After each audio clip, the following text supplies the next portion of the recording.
Before we begin, this broadcast is a fictional audio drama created for entertainment purposes. Good evening. You're listening to Fictional Radio. I'm Jon Vale. For most of the country tonight, it has been an ordinary evening. Mild temperatures along the eastern corridor, scattered rain moving through portions of the upper Midwest, clear skies over the southwest, a broad ridge of high pressure keeping the central plains calm and dry. In the west, a line of marine fog is moving inland from the coast. In the south, warm air is sitting low over the highways, turning headlights into long white smears across the asphalt. A normal night, in other words. The kind of night where porch lights come on one by one, where aircraft cross the map in steady lines, where parents tell children to stop staring out the window and finish their dinner, where people walk dogs beneath street lamps, where someone somewhere is driving home late with the radio low and one hand on the wheel, where the sky, for most of us, is simply there, above us, unquestioned, reliable. And maybe that is why the first messages sounded less like reports and more like mistakes. A little over an hour before this broadcast began, our newsroom received a call from a listener in the town of Mercer, a quiet farming community north of Harrow City. The caller said there was something wrong with the sky above the western tree line. Not a storm, not lightning, not aircraft, not smoke. The word she used was static. She said it looked like an old television channel after the signal went out. Gray and white movement, tiny flashes, a restless patch of sky roughly the size of a barn roof from where she was standing, though of course size is difficult to judge against the horizon.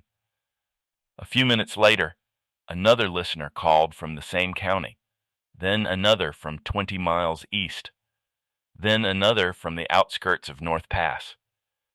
Each described the same thing, a section of sky that appeared to flicker.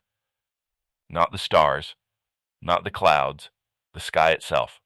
At first, we assumed what anyone would assume, a weather effect, low cloud illumination, light reflecting from ice crystals, a camera artifact, a cluster of people seeing the same viral image and convincing themselves the view outside matched it. These things happen. Human perception is not as steady as we like to believe. Neither are cameras. Neither is weather. But then the calls kept coming, and the details became harder to dismiss. A listener from Linden Ridge told our producer that the blue between two cloud bands appeared to be buzzing. A truck driver outside Oak Valley said the sky over the highway looked like a broken billboard with nothing behind it. A high school science teacher in Merrill Falls said she watched stars disappear inside a rectangular shimmer and reappear when the shimmer faded. That last detail is what brought this story onto the air. The stars disappeared, not blurred, not dimmed, not hidden by cloud, disappeared. We want to be very clear at the beginning of this coverage. There is no official emergency declaration at this time. There are no evacuation orders, no confirmed injuries, no confirmed threat to public safety. Local authorities are asking residents not to gather on roadways, not to shine lasers or high-powered lights toward the disturbance, and not to call emergency lines unless there is an immediate danger. The National Weather Bureau has issued a brief statement, and I will read it in full. We are aware of public reports concerning unusual atmospheric visibility effects in portions of the northern interior. Preliminary analysis suggests a possible combination of high-altitude particulate reflection, temperature inversion, and low-level light scattering. We advise the public to avoid speculation while meteorological review continues. That is the official language. Unusual atmospheric visibility effects, but for those watching it from back roads, front yards, parking lots, airport ramps, school fields, and dark kitchen windows, the description remains much simpler. The sky is flickering. We are now receiving confirmation from the Harrow City Regional Airport that 2 inbound commercial flights reported abnormal visual interference northwest of their approach corridor. Both aircraft landed safely. No turbulence was reported, no emergency was declared, but air traffic control has requested pilots avoid unnecessary deviation toward the affected area. The Civil Aviation Authority has also released a statement. Several flight crews have reported a localized visual anomaly at high altitude. There is no indication of hazardous weather, volcanic ash, airborne debris, or electromagnetic threat to aircraft. The authority is coordinating with meteorological agencies and flight operators. No indication of hazardous weather. That phrase matters. It means they are not seeing a storm. It means they are not seeing ash. It means they are not seeing the usual things that make the sky dangerous. It does not mean they know what they are seeing. We have reviewed several images sent to our newsroom. Many are poor quality. Some are clearly camera artifacts. Some are likely reflections in glass. But a few show something that is difficult to explain away.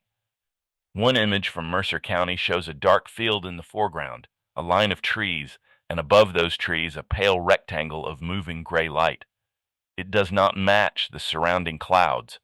It is not angled like a searchlight. It does not appear to be attached to any visible source on the ground. Another video, taken from a gas station outside North Pass, shows people standing beside their cars and looking west. The camera shakes.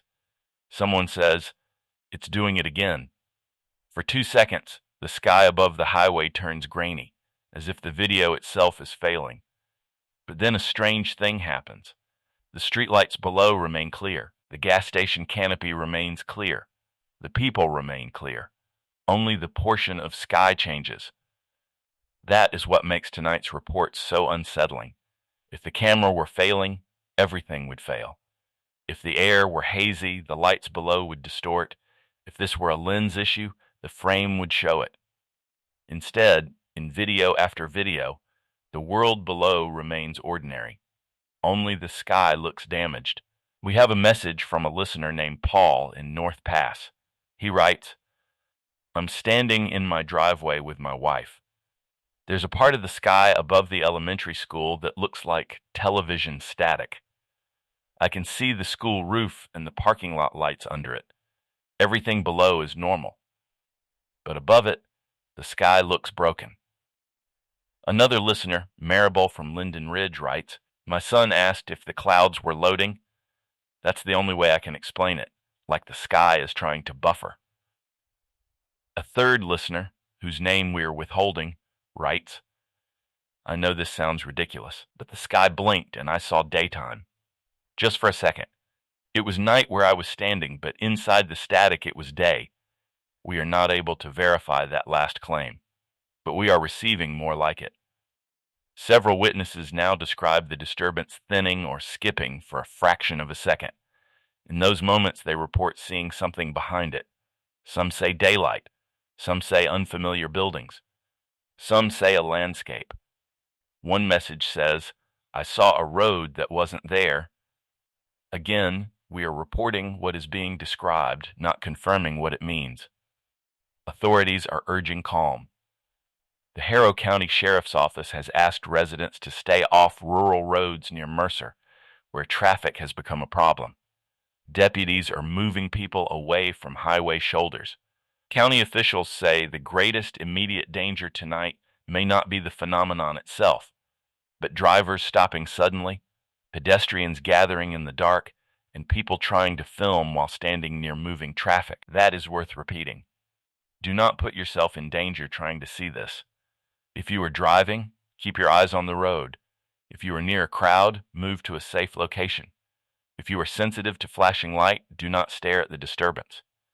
A county health advisory released moments ago says residents who observe unusual flickering lights or sky effects should avoid prolonged direct viewing, especially children, elderly individuals, and anyone with light sensitivity or seizure disorders. If you experience headache, nausea, dizziness, visual afterimages, or confusion, move indoors. That advisory is precautionary. But it is the first health guidance we have seen tonight. We are now several hours into the first reported sightings, and the story is widening. Private weather cameras in eastern Canada appear to show a similar distortion above a low cloud layer shortly after sunset. A sky monitoring station in northern Scotland has posted that it is reviewing what it calls non-standard atmospheric image corruption. A research station in Iceland says it has detected anomalous sky brightness data. We should be careful with international reports. Many are preliminary. Some may be unrelated. Once a strange story begins to spread, people everywhere start looking up. And when enough people look up, the sky will always provide something unusual. But there is a pattern forming, and patterns are harder to ignore. The affected locations are not clustered around one city, one factory, one radar site, one weather system, or one power grid. They appear in separate regions, under different atmospheric conditions. Some under clear sky, some under cloud, some near towns, some over unpopulated land. The National Weather Bureau has not yet revised its earlier explanation, but an internal advisory sent to regional weather offices, which has now been confirmed by 2 local agencies, asks observers to document the altitude, angular size, duration, brightness, and boundary behavior of any reported anomaly. Boundary behavior. That means they are paying attention to the edges. Witnesses have described the edges as soft, blurred, vibrating, or feathered, but they also describe a clear difference between the affected and unaffected sky. 1 part normal, 1 part static. That is not typical cloud behavior. Clouds drift, fog spreads, smoke thins, auroras ripple, lightning flashes and vanishes. This remains. Not fixed in shape, exactly, but fixed in place, at least from the ground.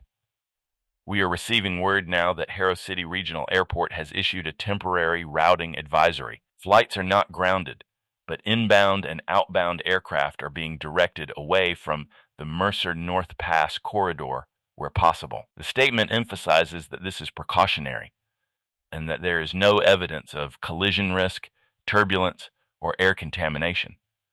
But several pilots have now reported radio interference. 1 commercial crew reported 4 seconds of broadband static on approach frequency. Another crew reported a faint overlapping voice beneath air traffic control audio. A cargo pilot flying west of the affected zone described what sounded like a station tuning through itself. Those reports have not been independently verified. But they matter because this is no longer only visual.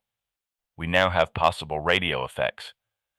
And for a broadcast like ours, a story about the sky turning to static becomes something else when the static starts entering the airwaves. A listener named Elise in Linden Ridge writes, "My daughter and I saw it from the grocery store parking lot. She said the sky looked like a frozen video call. Then for a second I saw buildings inside it. Tall buildings. Not Harrow City. Not anywhere around here. The sky behind them was orange. My daughter said, 'That's not here.' We came home and closed the curtains. That phrase has stayed with me. 'That's not here.' There are few sentences more frightening in ordinary language, not because they describe danger directly, but because they describe a rule breaking. Here is here. There is there. The sky is above. The ground is below. Night is night. Day is day. And when something appears in the wrong place, even for a second, the mind does not know where to put it. Officials are not commenting on reports of images or scenes appearing inside the static. The National Weather Bureau has stated that witness interpretations of visual effects are unreliable during low light conditions. That is true. It is also true that some witnesses are trained observers, pilots, meteorologists, police officers, amateur astronomers, and airport workers. A volunteer skywatcher in Merrow Falls sent us a written account. He says he has been photographing meteors for 14 years. He knows aircraft, satellites, high-altitude balloons, auroras, and lens flare. He says the disturbance over Merrow Falls blocked stars in a nearly vertical band for approximately 46 seconds. During that time, he attempted to photograph it using a tripod-mounted camera. In 3 exposures, the band appears as a dense field of gray and white noise. In the 4th, there is a frame-shaped dark gap in the middle of the noise. Inside that dark gap, he says, there are lights, not stars, lights arranged in a grid. He has sent us the images. We are reviewing them. We will not describe more until we can examine them properly. But I will say this, the images do not look like weather. As this situation enters its next phase, the official conversation is moving from explanation to containment. That does not mean physical containment.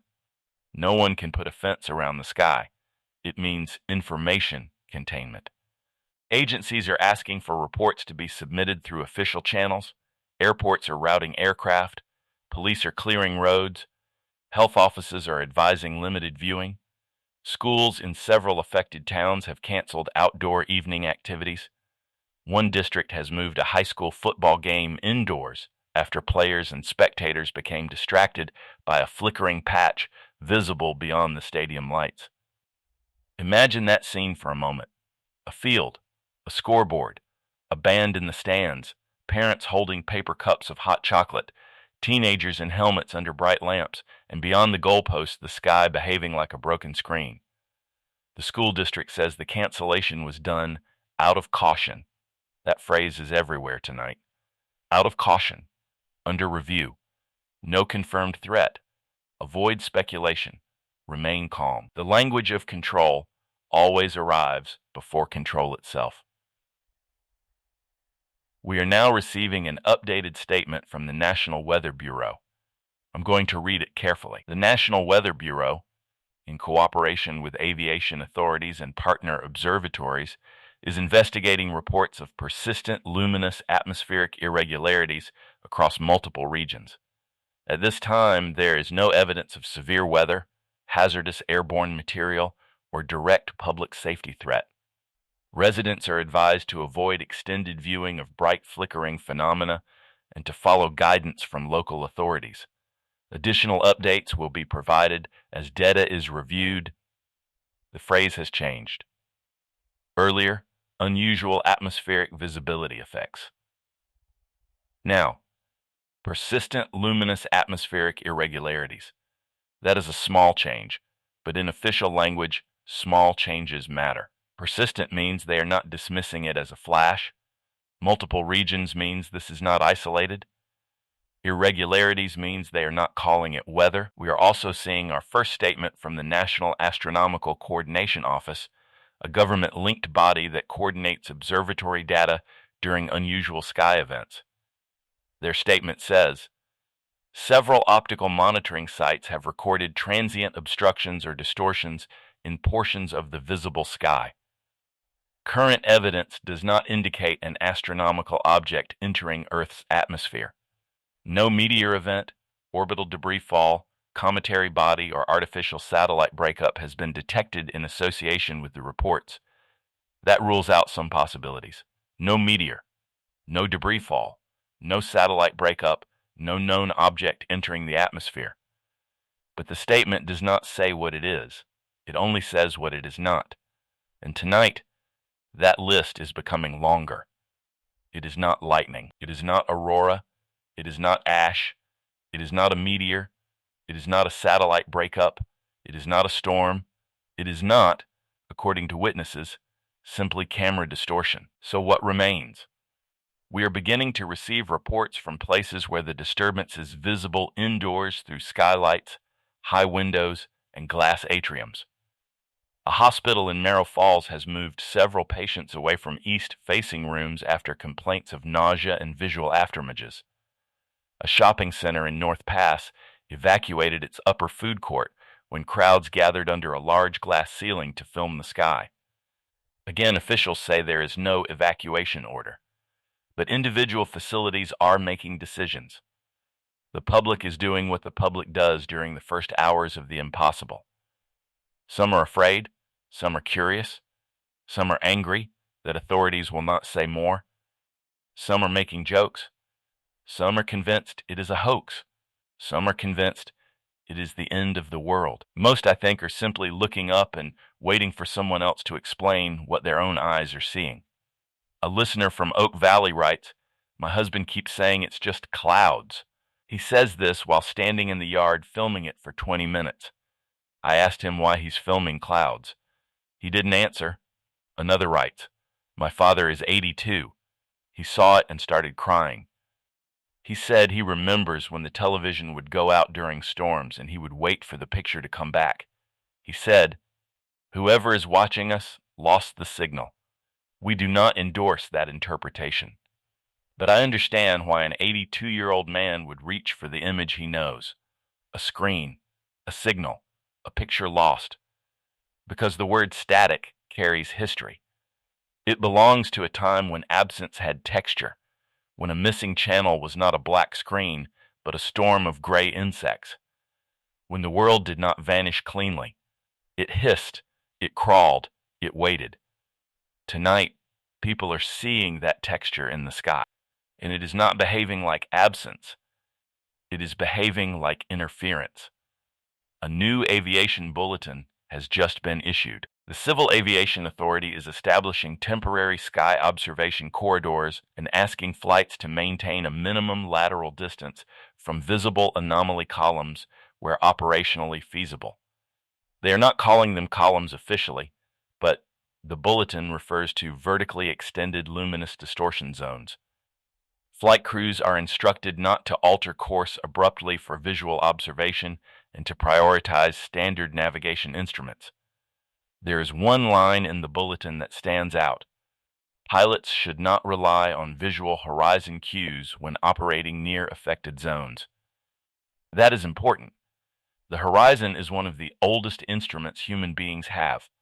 Before radar, before GPS, before charts, before clocks, there was the line between earth and sky.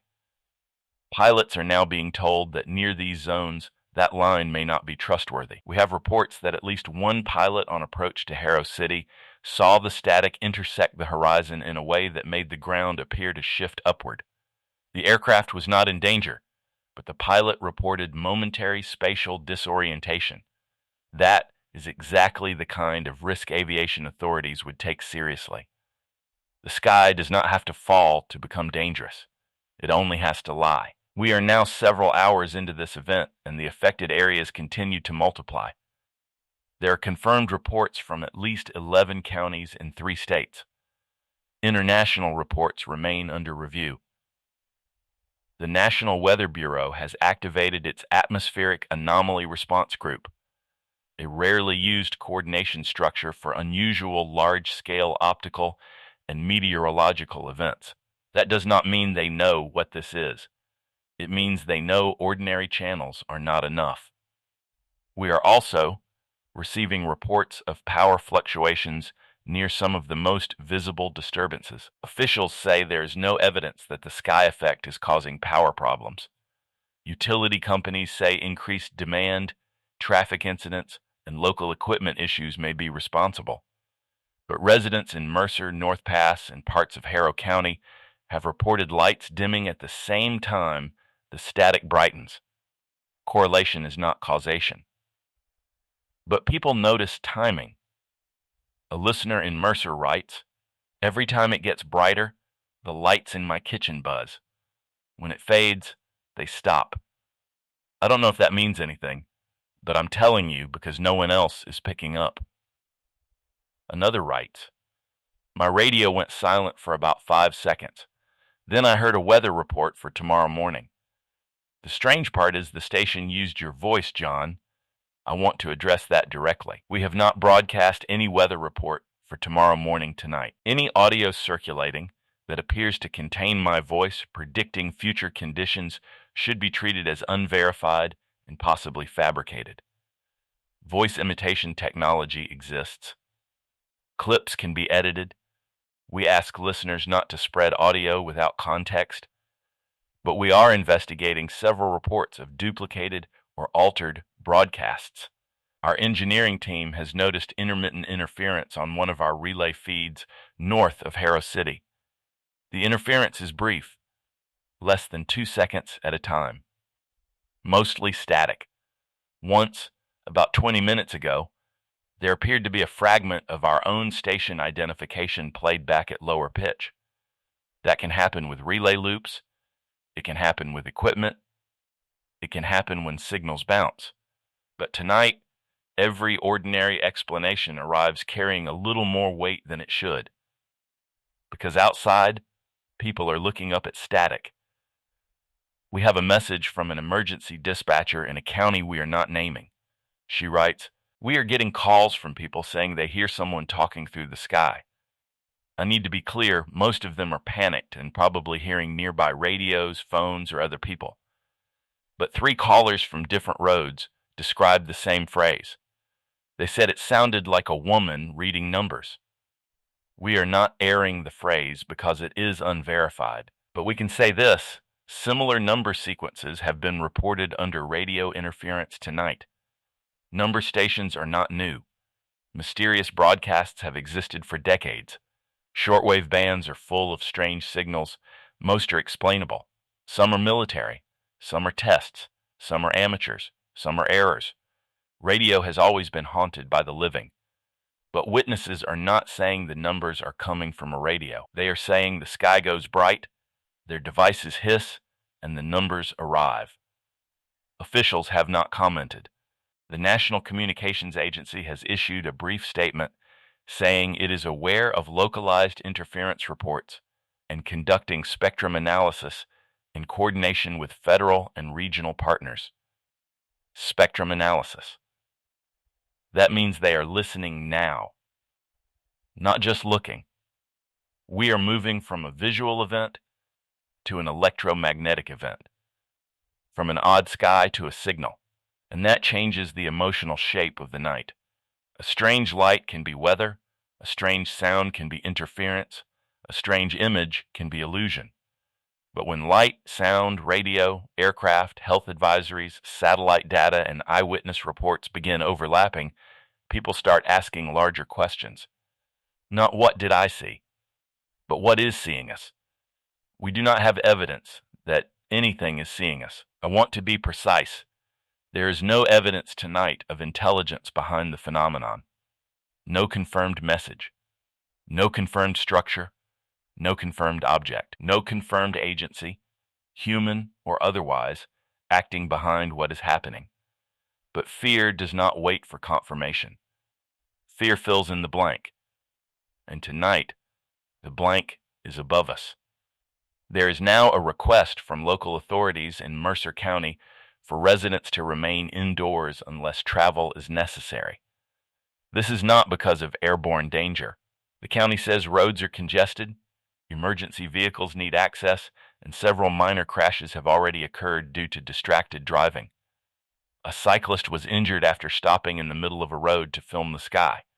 A family pulled onto a soft shoulder and became stuck. A deputy's cruiser was struck from behind by a driver looking upward. Again, the known danger remains human behavior. People trying to look, trying to record, trying to prove to themselves that the impossible is not in their head. We understand that impulse. But please, do not stand in traffic for the sky.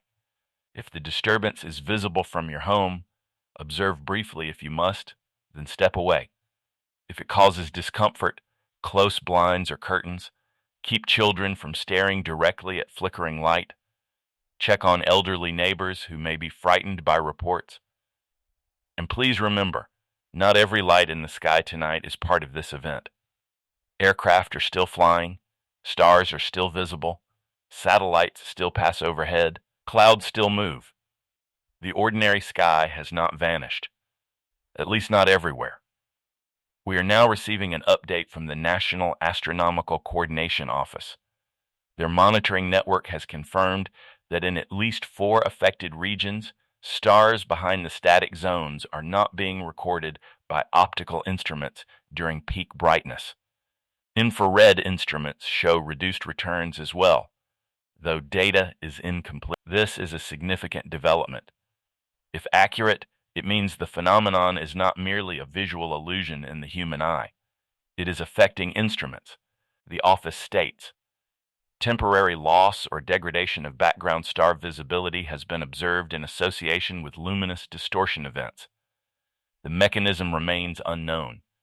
Further analysis is required to determine whether the effect is due to atmospheric scattering, sensor saturation, propagation interference, or another cause. Another cause. That is the phrase buried at the end. The door left open. Weather agencies do not like another cause. Astronomical offices do not like another cause. Governments do not like another cause. But tonight, another cause is sitting quietly at the end of the sentence. We are hearing that several universities are mobilizing portable sky imaging equipment. Amateur astronomers are being asked to submit data through verified scientific channels rather than social media. Satellite operators are reviewing cloud and radiance data. Military radar installations are reportedly monitoring the affected regions, though defense officials have declined to comment. No one wants to say too much too soon. That is sensible. It is also how fear grows. Because silence from institutions does not feel like caution to the public. It feels like concealment. Already, false claims are spreading. We have seen fabricated videos showing giant shapes behind the static. Those are fake. We have seen claims of mass disappearances, unverified. We have seen old footage of auroras labeled as tonight's event, misleading. We have seen a viral post claiming that all affected areas form a perfect geometric pattern. They do not, according to the data available right now. Please be careful. Tonight is strange enough without invention. The truth, as far as we know it, is this. Multiple regions are reporting patches of sky that appear to flicker like static. Some instruments confirm degraded visibility through those patches. Some pilots and radio operators report interference near them. Authorities are investigating. No confirmed physical harm has been linked directly to the phenomenon. No one knows what is causing it. That is where we are. And it is enough. A listener from a farm outside Mercer writes, "The cows won't go into the west field. They're bunched by the barn. I don't know if they can see it or hear something. My dog won't look up. He keeps staring at the door like he wants us all inside." Animals are often brought into stories like this, sometimes accurately, sometimes because humans want confirmation from creatures we imagine to be closer to instinct. It may mean nothing. It may mean the animals are reacting to human anxiety, to lights, to sound, to crowd noise, to changes in routine. But I mention it because many messages now include small details like this. Dogs refusing to go out, birds leaving trees, horses restless, not evidence, atmosphere. An atmosphere is part of a night like this. We are also receiving messages from people who see nothing unusual and are angry that coverage is causing panic. That is worth acknowledging. Many listeners under clear skies tonight have looked up and seen stars, clouds, airplanes, normal darkness. For them, this broadcast may feel excessive. They may wonder if this is mass hysteria amplified by media. That is a fair concern. Media can make strange events larger than they are, but ignoring a developing multi-agency sky event would be irresponsible. Our goal is not to frighten you. Our goal is to tell you what is known, what is not known, and what officials are asking the public to do. At the moment, they are asking the public to stay calm, avoid roads near affected areas, avoid prolonged direct viewing, and report observations through official channels. We will keep repeating that. The first major escalation tonight came just moments ago. A live camera feed from Harrow City's northern traffic tower, used to monitor highway conditions, captured a static zone expanding across part of the horizon. For approximately 9 seconds, the camera recorded the disturbance brightening until the entire upper third of the frame became gray-white noise. Then, for less than 1 second, the noise cleared. Behind it was not the night sky. The frame showed a landscape in daylight, flat ground, pale vegetation, a row of dark vertical shapes in the distance, possibly trees, possibly structures. The image is too brief and too degraded to say. Then the static returned, and the normal night sky appeared again. City officials have not commented on the content of the frame, only confirming that the camera experienced a visual data anomaly coincident with reported atmospheric effects. A visual data anomaly. That is one way to describe seeing daylight through the night. We have viewed the footage. It is not enough to make claims about what was shown. It may be a sensor error. It may be a corrupted frame. It may be a reflection or overlay from another camera in the system. Traffic networks sometimes mix feeds. Equipment fails in strange ways. But the timing is difficult to ignore. The same camera was pointed at the affected sky. The same moment witnesses reported brightening. The same moment radio interference was logged by 2 local stations. Again, correlation is not causation. But the correlations are piling up. And behind every cautious sentence tonight is a question almost no official will say out loud. If the sky is showing us something else, where is that image coming from? There are 3 broad possibilities being discussed by experts, though none are confirmed. The first is atmospheric.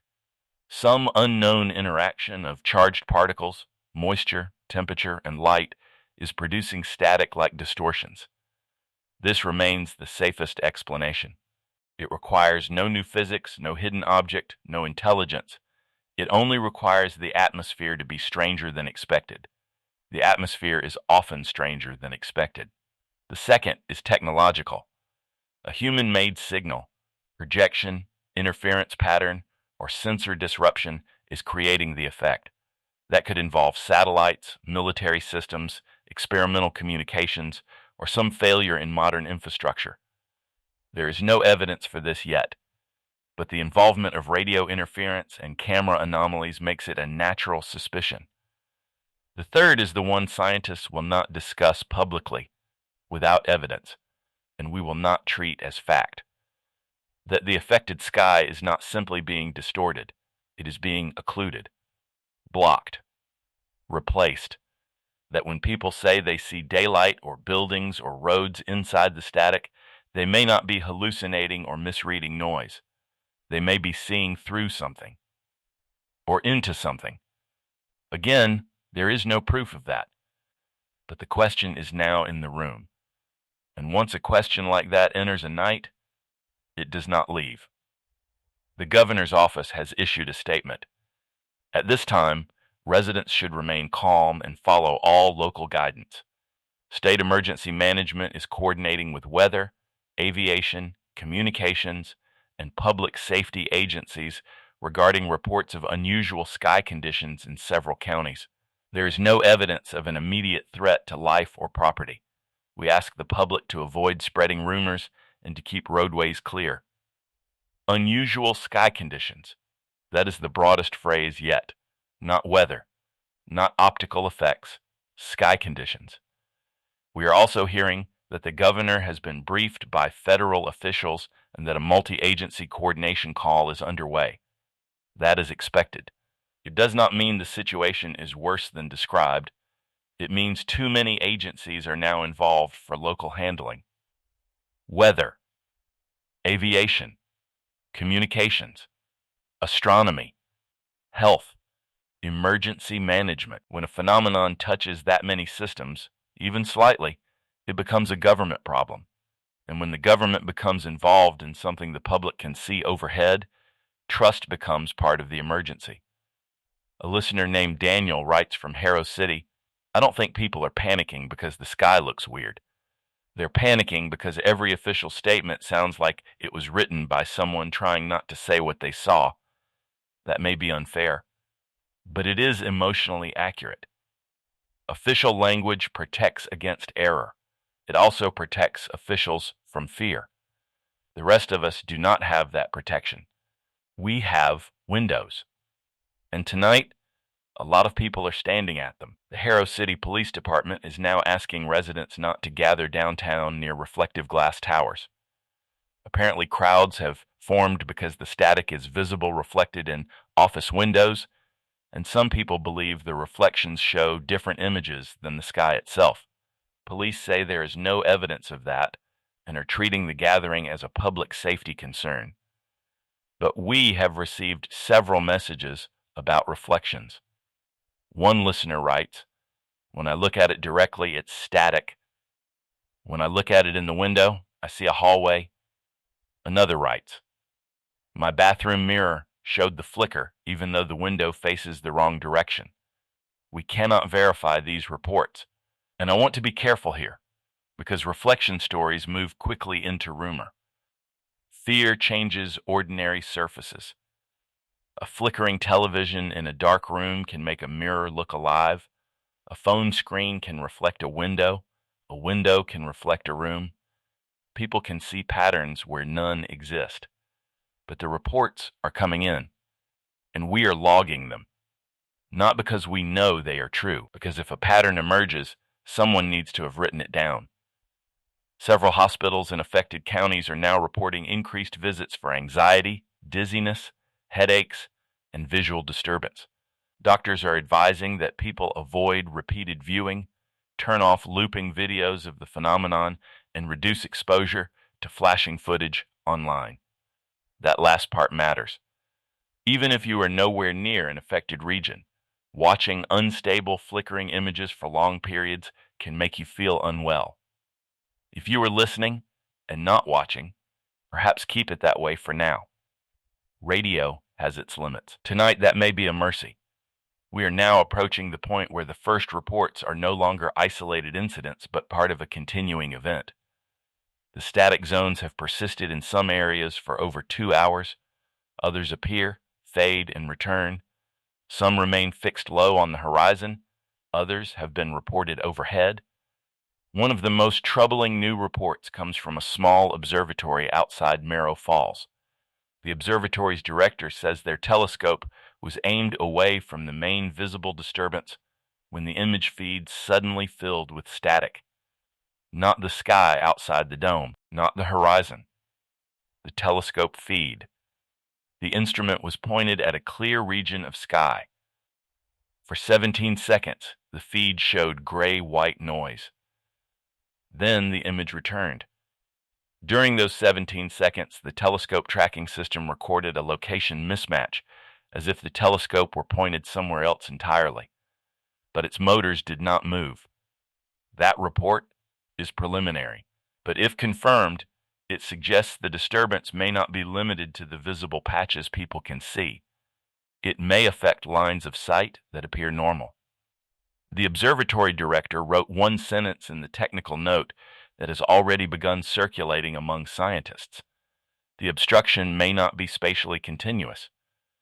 In ordinary language, that means the static may not be a cloud, curtain, or object with normal boundaries. It may appear in separate places that are somehow connected. Or it may not be in the sky at all. It may be in the path between observer and sky. That is a subtle difference, and a frightening one. Because if something is wrong with a place, you can avoid the place. If something is wrong with the act of looking, avoidance becomes harder. The National Weather Bureau has now scheduled a press briefing. We do not have a time yet. Officials say representatives from weather, aviation, health, and communications agencies will participate. The Astronomical Office may also send a spokesperson. Until then, local updates continue. Mercer County has closed 3 rural roads. Harrow City Regional Airport remains open, but is operating under visual anomaly procedures. Several school districts have canceled outdoor events. Health officials advise avoiding prolonged viewing. No evacuation orders. No shelter-in-place orders. No confirmed direct injuries caused by the phenomenon. That is the official situation. The human situation is harder to summarize. People are calling relatives in other states and asking them to look up. Parents are telling children not to look. Amateur astronomers are setting up cameras. Pastors are opening churches. Police are moving crowds. Teenagers are live streaming from rooftops. Scientists are asking for data. Officials are asking for calm. And above scattered parts of the world, the sky is flickering like a signal trying to come through. We have a message from a listener in a nursing home outside North Pass. She writes, "My mother is 91. She has dementia and does not understand the news anymore. Tonight she pointed at the window and said, 'That channel used to come in better.' We do not have a television in her room. Again, we cannot verify that beyond the message. But I read it because it captures the strange intimacy of this event. Most disasters announce themselves through force: wind, water, fire, impact, sirens. This one arrives through recognition. People see static and remember childhood living rooms, antennas on roofs, someone adjusting rabbit ears, the snow between stations, the hiss before a picture returned. It feels old. That may be part of why it frightens us. A new thing wearing an old face. We are now receiving the first reports of a large static zone visible from within Harrow City itself. Until now, most confirmed sightings were north and west of the city, but listeners in several neighborhoods are reporting a pale flicker directly above the downtown skyline. The city's official skyline camera appears to show the disturbance. We are watching it now. The upper right portion of the image is shimmering. The buildings below are clear. Aircraft warning lights continue blinking on rooftops. There is no smoke, no lightning, no cloud motion corresponding to the effect. For those in Harrow City, officials are asking people not to gather on rooftops or balconies. Please do not climb onto unsafe structures to observe it. Please do not fly drones. That instruction has been repeated by police.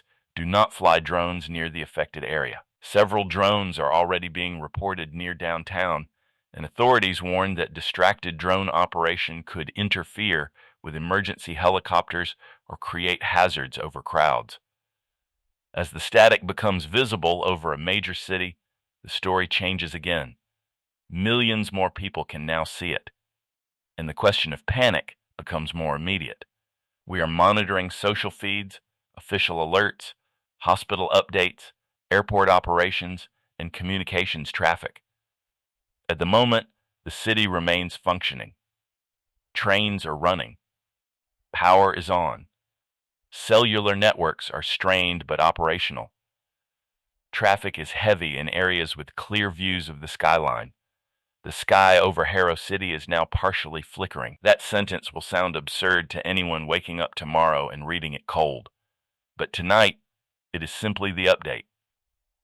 A listener downtown writes, "It's above the towers. Everyone in my apartment building is in the hallway because nobody wants to be alone by the window. We can see it reflected in the glass across the street. It looks like the night has a bad signal." Another writes, "My office is on the 32nd floor. We turned the lights off to see it better, then immediately turned them back on because that made it worse. That is something many people are discovering tonight. Darkness helps you see the sky.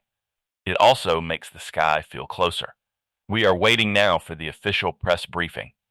Before it begins, let us review what we know with care. The first reports came from Mercer County earlier this evening. Witnesses described static-like patches in the sky. Similar reports spread across multiple counties and states. Pilots confirmed visual anomalies from the air. Weather agencies found no ordinary severe weather explanation. Astronomical monitors have recorded temporary star visibility loss in affected regions. Some radio interference has been reported. Health officials advise avoiding prolonged viewing. The phenomenon is now visible over parts of Harrow City. There is no confirmed direct threat. There is no confirmed explanation. That is the balance tonight. No confirmed threat. No confirmed explanation. The public tends to hear the second louder than the first. The press briefing is beginning now. We will carry the statements as they come in and summarize them for listeners. The first speaker is the director of the National Weather Bureau. He says the Bureau is investigating multiple reports of luminous atmospheric distortion. He emphasizes that there is no evidence of a conventional storm, chemical release, volcanic ash plume, or meteorological hazard. He says high-altitude sensing is ongoing. He asks the public to submit images with time, location, direction faced, and device information. The second speaker is from the Civil Aviation Authority. She says flight operations remain safe, but precautionary reroutes are in place. Pilots are advised to rely on instruments and avoid unnecessary visual observation. She confirms there have been limited reports of transient radio interference, but says no aircraft control systems have been affected. Now a public health representative is speaking. She repeats the warning about prolonged viewing. She says flickering light may cause headaches, dizziness, or seizure risk in susceptible people. She advises parents to keep children from watching live video loops of the phenomenon. A communications official is now speaking. He says spectrum monitoring has detected intermittent broadband noise in several affected areas. He says the noise is not continuous and has not disrupted emergency communications. He says there is no confirmed hostile signal, no confirmed cyber attack, and no instruction for the public to turn off devices. Now questions. A reporter has asked whether the government knows what is behind the static. The Weather Bureau director says, "We are not using the term static in our technical analysis." That is the answer. Not yes, not no. They are not using the term. Another reporter asks whether images appearing inside the anomaly are real. The director says, "We have received anecdotal accounts of perceived imagery associated with visual distortion. At this stage, we cannot validate those perceptions. Perceived imagery that will not satisfy the people who saw daylight over a night road." A reporter asks whether the stars are being blocked. The astronomical representative says, "There are preliminary indications of degraded optical returns in some affected sky sectors, but we have not determined whether this represents physical occlusion, atmospheric scattering, sensor saturation, or other propagation effects." Again, the small door. A reporter asks directly, "Is the sky safe?" There is a pause. The public health representative answers, "At this time, there is no evidence that being outdoors beneath an affected area poses a direct physical danger. However, residents should avoid unnecessary travel to observation sites and avoid prolonged viewing." That will become the headline. No evidence of direct danger. But beneath it is everything unsaid. We are now hearing a question about whether military systems are involved. The communications official says, "We have no information indicating that this phenomenon is the result of an authorized test or exercise." The phrase authorized test or exercise is doing a lot of work there. It does not say no test. It says no information indicating an authorized one. That may be standard language. It will also feed speculation. The briefing continues, but so far officials have confirmed the event is real, unexplained, multi-regional, visible to instruments, and associated in some areas with radio noise. That is more than we had an hour ago. It is also less than people want. There is a final statement now from the Weather Bureau director. He says, "We understand the public concern generated by unusual visual conditions in the sky. The sky is a shared reference point for all of us. When it appears unfamiliar, concern is natural. We ask for patience as experts review data.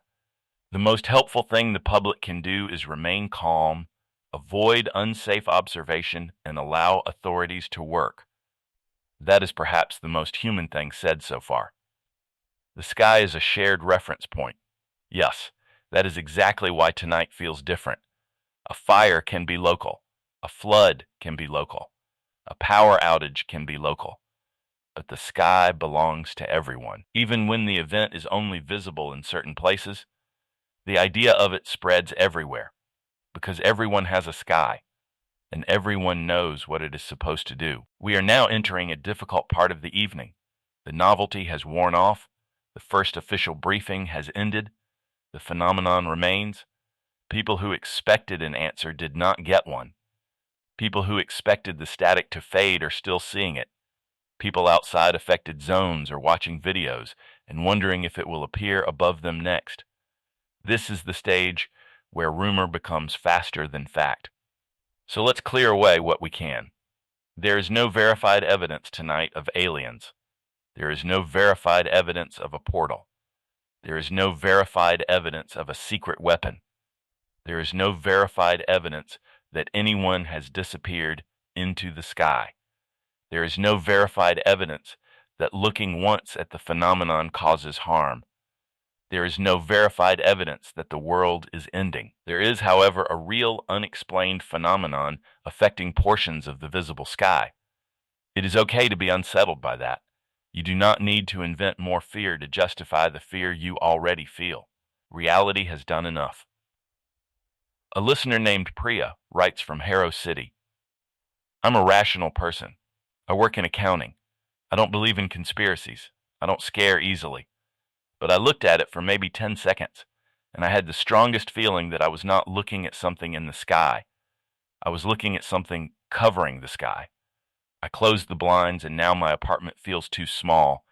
That distinction keeps returning. In, or covering. Something in the sky can be studied. Something covering the sky suggests there is another layer. Most of us do not spend our lives thinking of the sky as a surface. It is depth, distance, weather, space, a way out, a way up. Tonight, the static makes it feel like a ceiling, and ceilings imply rooms. We are receiving reports now of a new development over downtown Harrow City. The static zone above the skyline has widened.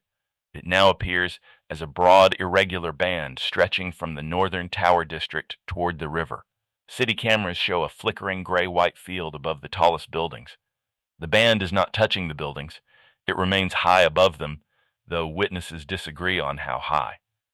There are also reports of audio interference across several FM frequencies in the city. Our own signal remains stable for now, though some listeners north of downtown report hearing bursts of static under this broadcast. If you hear interference, do not adjust your receiver while driving. Keep your attention on the road. The city has activated its Emergency Operations Center. Officials say this is a coordination step, not a disaster declaration. Police are being deployed to major gathering points. Fire departments are on standby. Hospitals are increasing staffing in emergency departments due to anxiety-related visits and possible traffic accidents. Again, the city is not under lockdown. There is no curfew. But residents are being asked to stay home where possible. The event over Harrow City is now being streamed by thousands of people. We encourage listeners not to rely on social video for accurate color or scale. Many cameras exaggerate flicker. Some live streams are mirrored. Some are delayed. Some are fake. Watch official sources where possible and take breaks. Please take breaks. That may sound small, but tonight, small things matter. Drink water. Sit down. Call someone calmly. Do not stare at the sky for answers it has not agreed to give. We have a listener message from a father in North Pass. My 6-year-old asked if the sky was sick. I told him yes, but doctors were looking at it. That was the best I could do. That may be the best anyone can do right now. The sky is sick. Doctors are looking at it. We are now hearing from the National Communications Agency that the broadband noise detected in affected areas contains repeating intervals. They are not calling it a message. They are not calling it structured, but they acknowledge the noise is not entirely random. This is significant. Static, by definition, is usually random noise. But repeating intervals suggest pattern. Pattern suggests source, not necessarily intelligence. A lighthouse has pattern. A heartbeat has pattern. A machine has pattern. A failing circuit has pattern. A natural oscillation has pattern. But pattern changes the conversation. The agency says the repeating intervals vary by location and may result from local equipment, reflections, or sampling artifacts.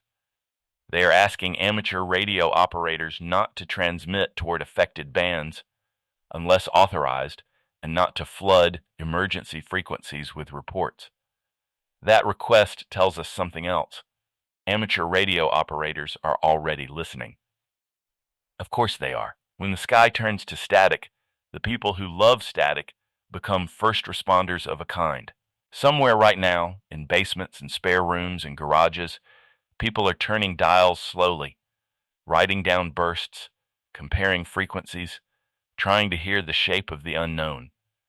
Most will hear nothing useful. Some will hear coincidence. A few may hear something no one is ready to name.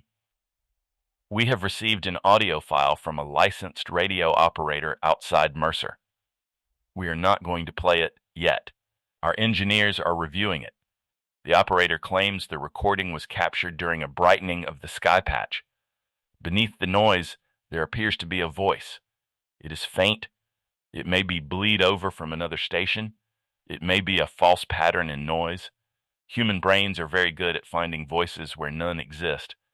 But the operator says the voice is reading weather. Not tonight's weather, tomorrow's, and not accurately.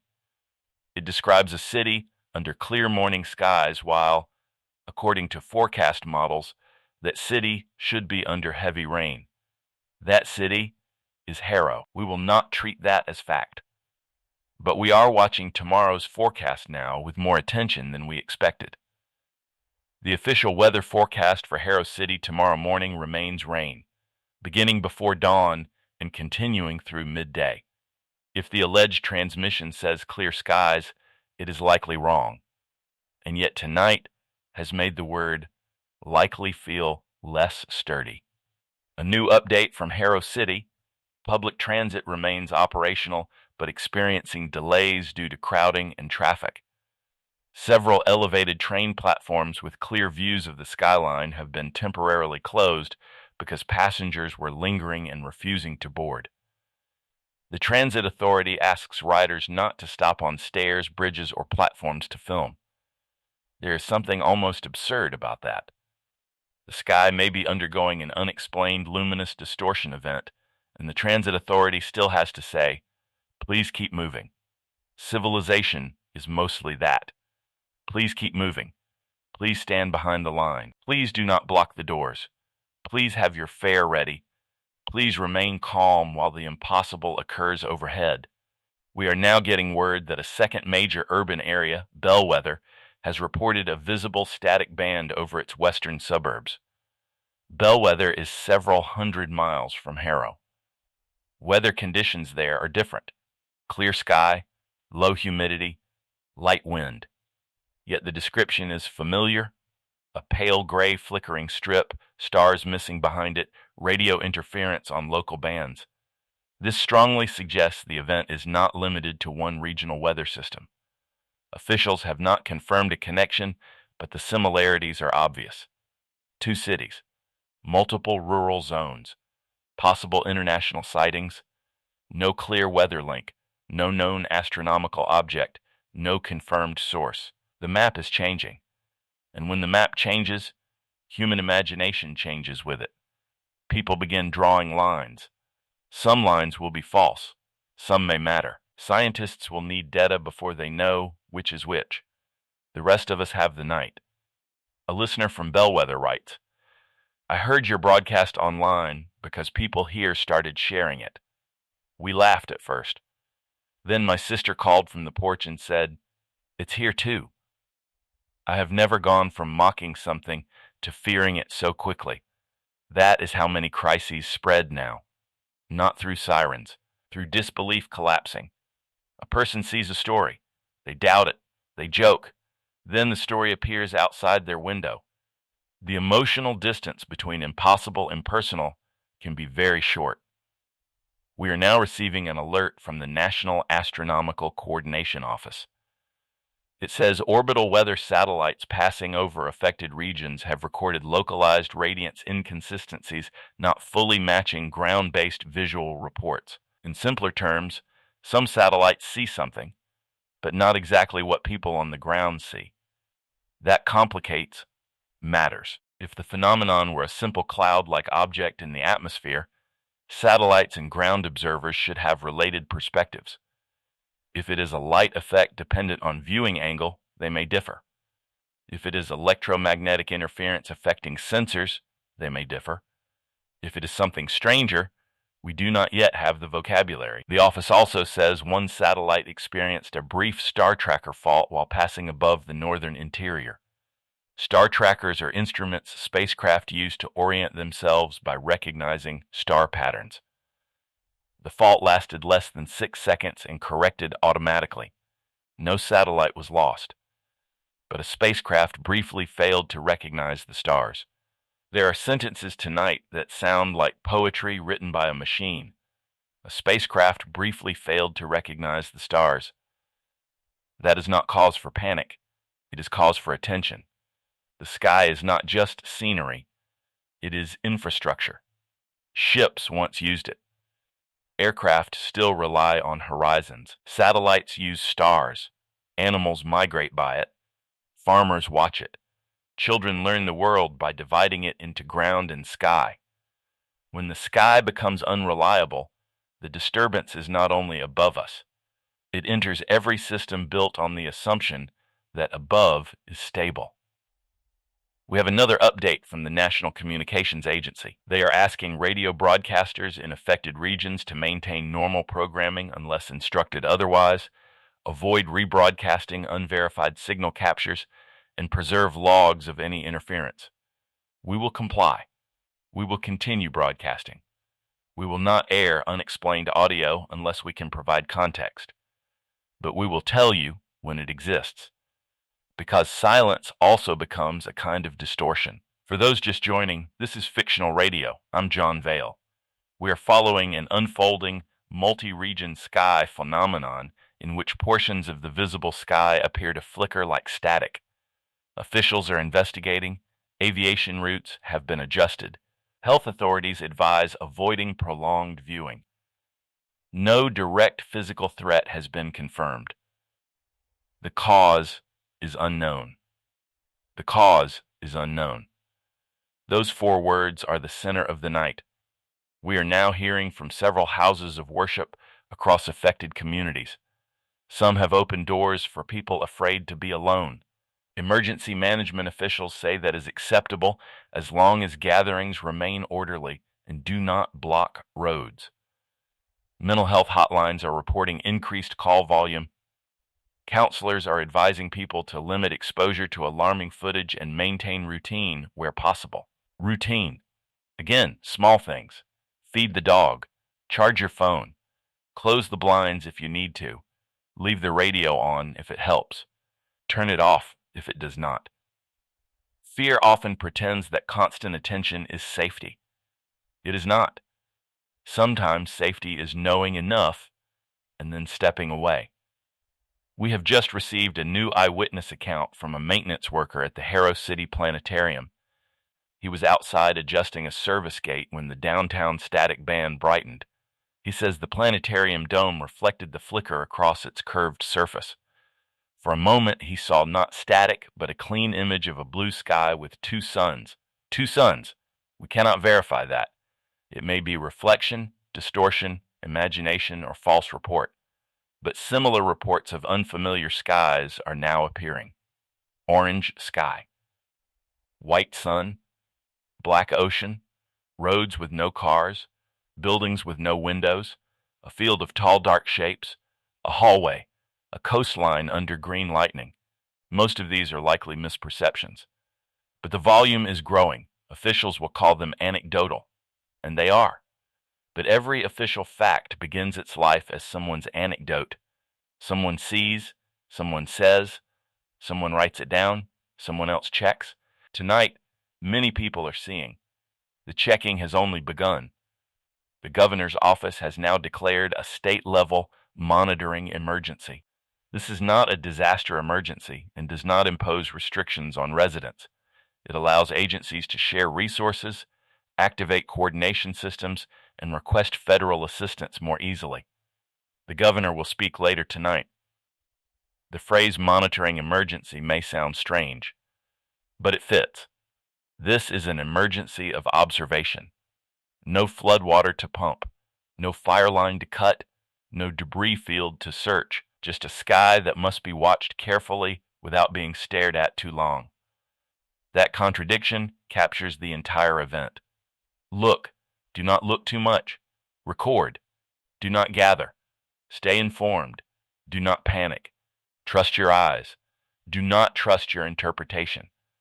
The modern citizen is asked to hold impossible instructions all the time. Tonight they are simply more literal.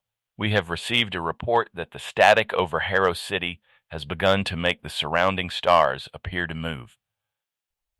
Astronomers say this is likely an optical illusion caused by flicker and contrast. When a bright, chaotic patch appears near stable points of light, the brain may perceive motion.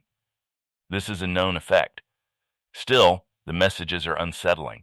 The stars are sliding, the Big Dipper looks bent, the sky around it is pulling inward, again, likely illusion. But we are sharing the official explanation because it matters. Your eyes are not instruments. Even instruments are struggling tonight. Do not assume every perceived motion is real. At the same time, do not let anyone tell you nothing is happening. Something is happening. The humility tonight must go both ways. The public must admit it does not know what it is seeing. Officials must admit the public is seeing something. We are now receiving an emergency services update. Minor injuries have increased due to traffic incidents, falls, and panic episodes. No injuries are confirmed from the phenomenon directly. Several people have been treated after staring at the flicker and experiencing nausea or migraine symptoms. One person fell from a low roof while trying to film.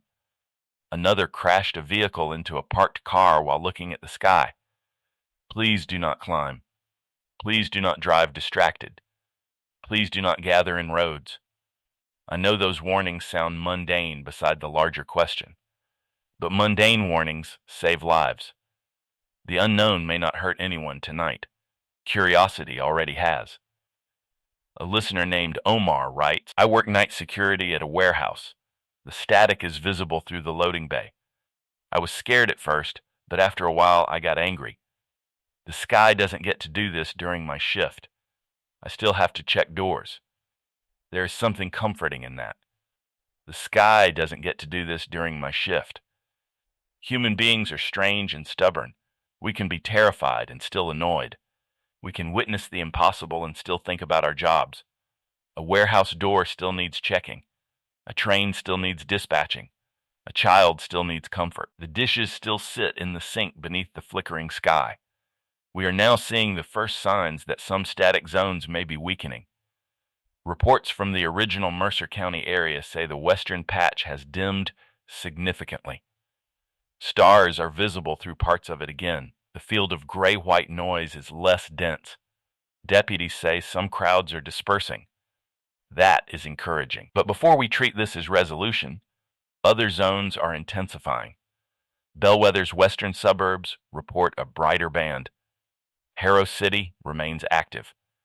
A new report from the coastal region of Morro Bay describes static visible over the ocean horizon. The event is not simply fading. It may be moving, or cycling, or appearing independently. We do not know. The National Weather Bureau has updated its map, though they caution that public reports are uneven.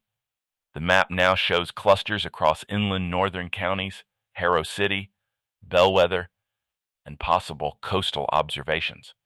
There is no obvious weather front connecting them. There is also no obvious geometric pattern. That will disappoint the internet. It should reassure us. A perfect pattern would imply design. An imperfect pattern may imply nature or noise or complexity beyond our current data.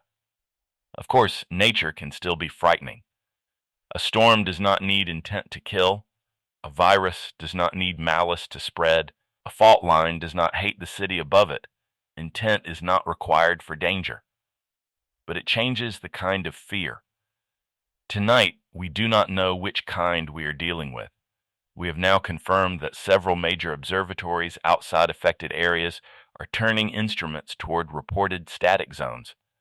One observatory in the desert southwest under clear skies and far from the disturbance, says it cannot image the Harrow City zone directly due to horizon limits, but it is monitoring related atmospheric glow and upper air scattering. Another observatory reports no unusual activity in deep space corresponding to the affected directions. That means, at least for now, there is no evidence of a distant astronomical source, no star dimming event, no object between Earth and background stars outside the atmosphere. The phenomenon appears local to Earth's observational environment. That is both comforting and not. Comforting, because it likely is not something enormous moving between us and the stars. Not comforting, because whatever it is, it may be here, within the atmosphere, within our instruments, within the thin layer between ground and space where all human weather happens. A new message from a listener in Morro Bay. We saw it over the water. At first it was a line on the horizon. Then the fishing boats started calling the marina saying their compasses were spinning. I don't know if that's related. The water looked normal. That made it worse. The water looked normal. That made it worse. Yes, because the world below continuing normally can make the broken part above feel more deliberate. If everything were chaos, the mind would understand disaster.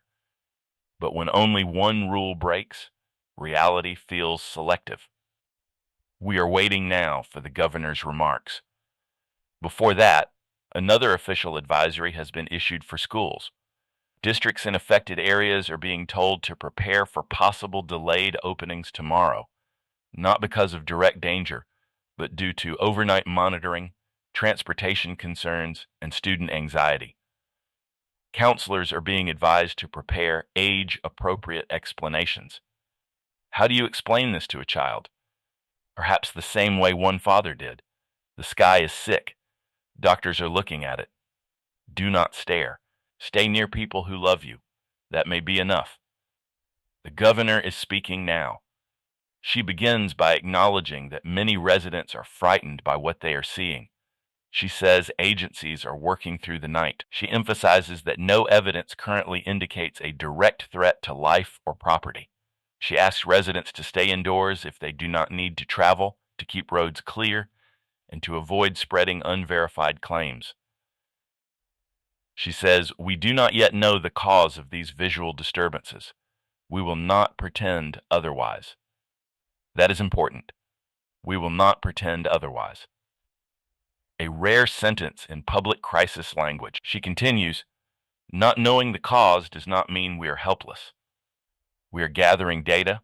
We are coordinating experts. We are protecting transportation, communications, and public health systems. We ask the public to help us by remaining calm and safe." That may be the clearest official statement so far. Not knowing does not mean helpless. We should hold on to that. The governor has not declared a disaster emergency. She has authorized expanded monitoring and requested federal technical support. She says there is no reason at this time to close businesses or schools statewide, though local districts may decide based on conditions. A reporter asks whether residents should avoid looking at the sky entirely. The governor says, "We are not asking people to fear the sky. We are asking people not to endanger themselves trying to observe it." That is also a sentence that would have sounded impossible yesterday. We are not asking people to fear the sky. Tonight, someone had to say it. The governor's briefing has ended. The static remains. Over Harrow City, the band has dimmed slightly, but is still visible. Over Bellwether, it appears to be intensifying. Mercer County reports fading. Morro Bay remains unconfirmed but likely. International reports continue. We are now several hours into the event, and fatigue is becoming part of the story. The first adrenaline fades. The body wants sleep. But the mind resists sleeping under a sky it no longer trusts. There will be people tonight who keep watching until dawn. There will be people who close every curtain. There will be people who go outside every 10 minutes. There will be people who refuse to look at all. All of those reactions are human.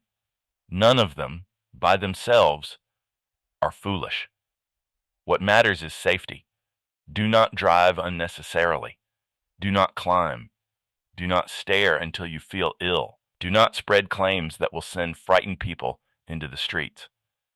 We have received a new technical update from the Communications Agency. Their spectrum analysis has identified repeating bursts between static events in Harrow City and Bellwether. The bursts are separated by irregular intervals but share similar frequency characteristics. The agency says it is too early to determine whether the bursts are natural, artificial, or artifacts of measurement. Natural, artificial, artifacts. Those are the three baskets into which modern science tries to sort the unknown. Nature, us. Mistake. Tonight, every new piece of data is being lifted, turned over, and placed uncertainly between baskets. A listener asks, could this be a simulation glitch? No evidence supports that. It is a popular idea because the phenomenon resembles digital failure. But resemblance is not evidence. The sky looking like a screen does not mean the world is a screen. Human beings explain new fear using familiar technology. In an earlier century, we might have said the sky looked like torn fabric, burning paper, cracked glass, or a curtain. Tonight we say static, because static is the ghost texture we know. The metaphor may reveal more about us than about the event. Still, metaphors matter. They shape fear. If we call it a cloud, we wait for wind. If we call it a signal, we listen. If we call it a wound, we expect bleeding. If we call it a screen, we wonder who is watching. Officials are avoiding all of those words. But the public is not. We are now getting confirmation from Bellwether Emergency Management that a visible static band has formed over the city's western water treatment district. There is no impact to water service. The facility remains operational. Workers have been moved indoors except for essential checks. Local police are keeping roads clear. A worker at the plant sent this message. We were outside when it brightened. The reflection showed up in the settling tanks. For a second, the water didn't reflect the static. It reflected a blue sky. Then it went back, again unverified. But reflections continue to appear in reports. Windows, water, mirrors, polished metal, screens turned off. The phenomenon is in the sky, but people are meeting it through surfaces. Maybe that is why it feels so intimate. The sky is too large to confront directly, but a reflection brings it into the room. A new advisory from public health officials warns against attempting to induce or enhance sightings using binoculars, telescopes, magnifying lenses, or camera zoom for extended periods. Eye strain and neurological discomfort are possible. The advisory says there is no evidence of radiation or toxic exposure from the light, but caution is warranted. No evidence of radiation. That question has been asked often tonight. Authorities say radiation monitors in affected areas show normal levels. Air quality monitors are normal. Temperature readings are normal. Barometric pressure normal. Wind normal. Normal, normal, normal. The instruments say the world is fine, except the ones pointed upward. We have now received a verified report from the Harrow City Planetarium. During the downtown brightening, the planetarium's internal projection system malfunctioned. The dome was not running a public show. The system was in standby. For approximately 12 seconds, the dome projectors activated and displayed a star field not matching any stored program. The planetarium says this may have been caused by a software error, power fluctuation, or unauthorized access attempt. Technicians are reviewing logs. But here's the strange part. The displayed star field included no recognizable constellations. Software errors do not usually invent skies. They display corrupted files. They crash. They repeat default patterns. They do not, as a rule, create unfamiliar heavens. Again, we are not drawing conclusions. But the list grows. The sky outside flickers. A telescope feed fills with noise. A satellite briefly loses star tracking. A planetarium displays unknown stars. A radio operator hears tomorrow's weather. People report daylight, roads, towers, orange skies, blue skies, hallways. At some point, the word coincidence becomes another kind of denial. We are not there yet, but we are closer than we were. The National Astronomical Coordination Office has now requested that planetariums, observatories, universities, and amateur astronomers preserve all logs, image files, automated captures, and system errors from tonight. That request is broad. It suggests investigators believe data from unrelated systems may become relevant later. We are also preserving our own broadcast logs. Every burst of interference, every relay glitch, every listener report with time and location. Radio is not only a way to speak, it is a way to remember. The first draft of history is often written in panic, the second in paperwork, the third in silence. Tonight, we are trying to make the first draft useful. A listener from the coast writes, "The static over the water is gone now, but all the boats are coming back. Nobody ordered them in. They just came back. That may be coincidence." Fishermen know weather. They know when a night feels wrong. You do not need a government advisory to leave a place your body no longer trusts. We have another update from Mercer County, where the first major patch has almost fully faded. Residents are reporting a normal star field again. Deputies say crowds are dispersing. No major injuries. Minor traffic incidents only. This could be the first sign that individual events have a lifespan. The Mercer patch lasted roughly 3 hours from first report to near disappearance. If that pattern holds, Harrow City may see fading later tonight. But patterns require more than one example. For now, Mercer gets its sky back. I wonder what that feels like. Relief, certainly, but perhaps also suspicion. Once the sky has failed in front of you, does its return fully reassure you, or does normality become a performance you no longer trust? A listener in Mercer answers that without being asked, it's gone. The stars are back. Everyone on my street came outside again, and nobody cheered. We just looked at the normal sky like it might be pretending. The normal sky like it might be pretending. That may be one of the saddest lines we have received tonight, because the greatest damage may not be physical. It may be the loss of automatic trust. Tomorrow, millions of people may look up and wonder whether blue is as solid as it seemed. The static over Harrow City is now fluctuating. City cameras show cycles of brightening and dimming. During one brightening, several viewers reported seeing a circular shape inside the noise. We have not confirmed it. Some images online claiming to show a ring are enhanced beyond usefulness. Please be wary of contrast-adjusted, sharpened, or AI-altered images. The official city feed briefly lost exposure control during the brightening, making the static appear larger than it was. That clip is already being shared without context. Again, be careful. Fear edits video faster than any newsroom. We are also seeing a rise in people claiming the static responds to being watched. There is no evidence for that.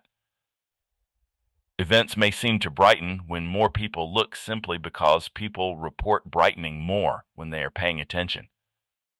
Do not assume causation. That said, several scientific teams are likely testing whether observation angle, light exposure, radio transmission, or other human activity correlates with changes. That is how science should proceed, not by dismissing odd claims immediately, but by testing them. The public often thinks skepticism means saying no. Real skepticism means saying, how would we know? Tonight, the question is not whether this feels impossible. It does. The question is what measurements survive the feeling. We have received a statement from the Federal Science Council saying it is convening an emergency panel of atmospheric physicists, optical engineers, astronomers, radio scientists, neurologists, and aerospace safety experts. They will review data overnight. That list tells you how wide the event has become: atmosphere, light, stars, radio, brain, flight. The sky has entered all of them. A listener named Hannah writes, "My husband is an airline pilot. He's calm about everything. Tonight he said, 'I don't like that they're telling pilots not to trust the horizon.' That scared me more than the videos." Yes, because that is the kind of detail professionals hear differently. The public sees static. Pilots hear horizon. Astronomers hear lost stars. Engineers hear signal. Doctors hear flicker. Officials hear crowd control. Each profession has its own fear. Together, they form the full shape of the night. The Harrow City static band is now dimming more consistently.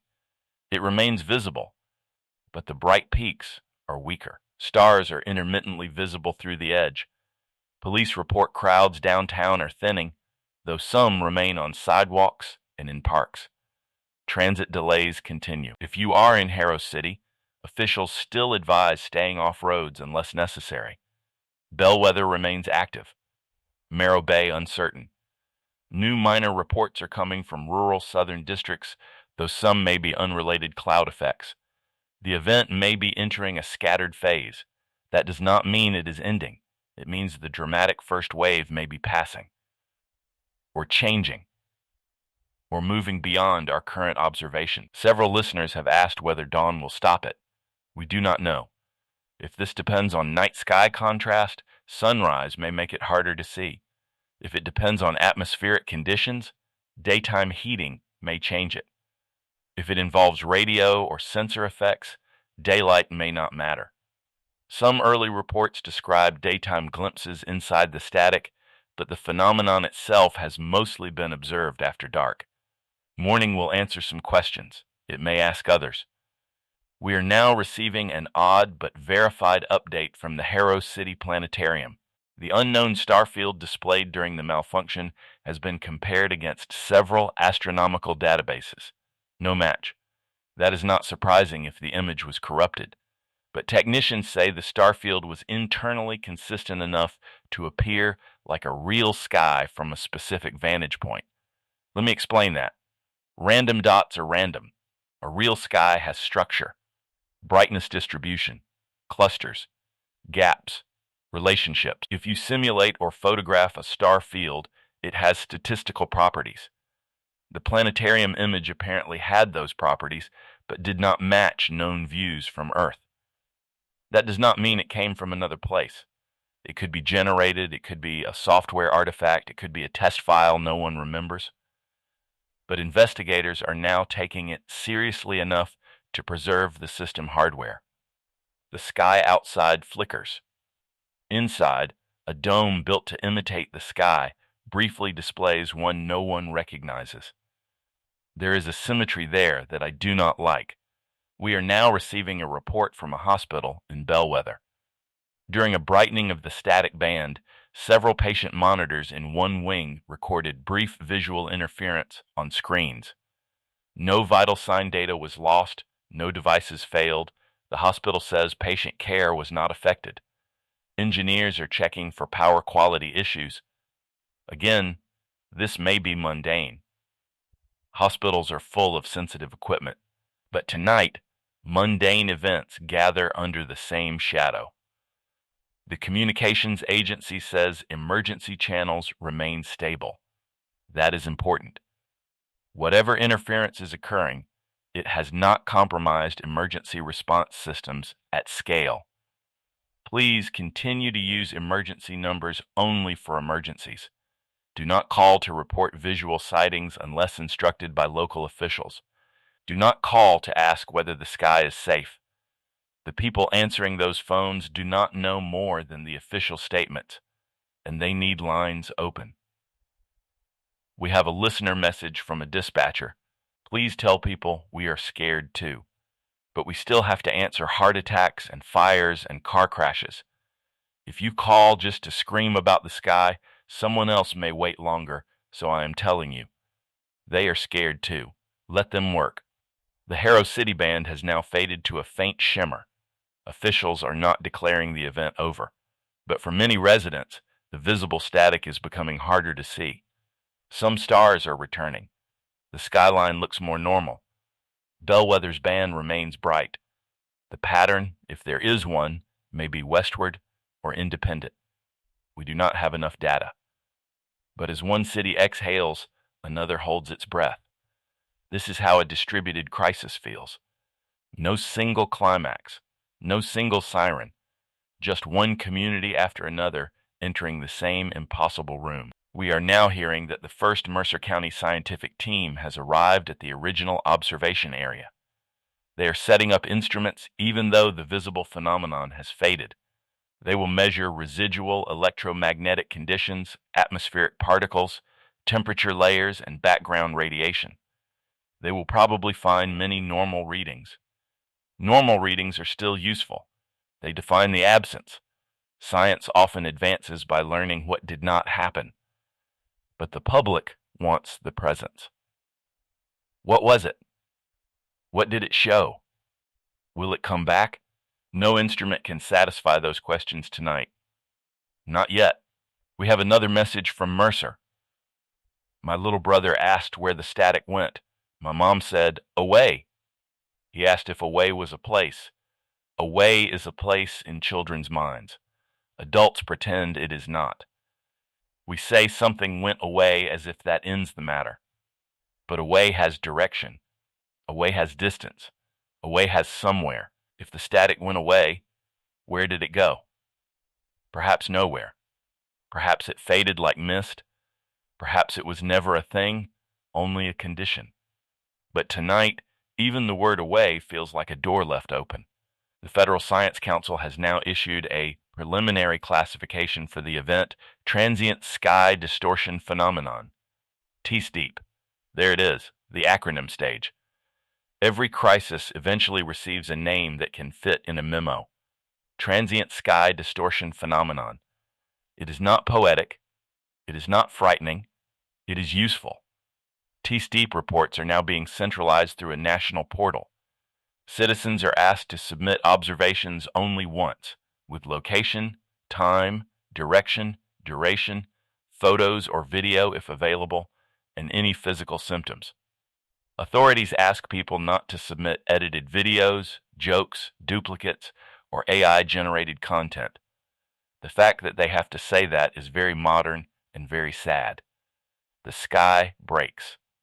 Someone uploads a fake. We are now receiving word that several social media platforms are labeling posts about the event with links to official guidance. That may help. It may also convince some people that information is being suppressed.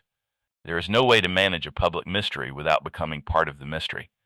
The National Weather Bureau has promised another briefing before dawn. Before dawn. That phrase carries weight tonight. Dawn is usually the end of fierce shift, the hour when shapes become objects again, when branches stop being figures, when the room returns. But what happens if dawn comes and the static remains? What happens if daylight does not fix the sky? We do not know. We are now monitoring a new report from the Southern Hemisphere. A private observatory in Chile has posted that it recorded a rectangular field of non-random luminance fluctuation near the horizon. The observatory has not confirmed whether this is related to tonight's event. If it is, the phenomenon is not limited to one hemisphere. That would be a major expansion. We will wait for confirmation. But already, the world is awake in patches, each time zone handing fear to the next.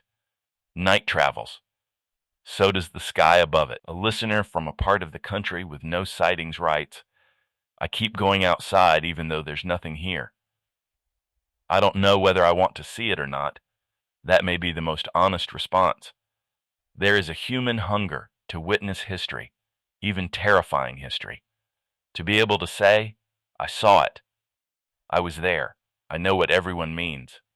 But there is another hunger too.